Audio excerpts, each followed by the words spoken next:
Hello and welcome to Nyam Nyam. Let's make this no-bake biscuit cake. Very easy to make, absolutely delicious and sliced into perfect shareable portions. To start with, we're going to heat 200 grams of dark chocolate with 185 grams of salted butter.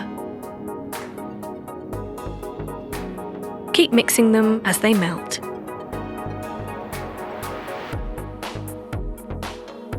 Then pour in 90 milliliters of milk. Mix that and heat it gently.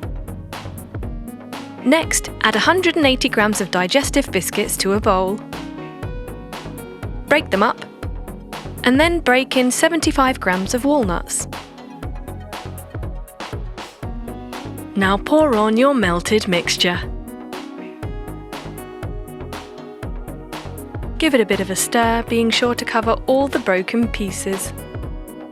Then pour that into a 6-inch lined cake tin.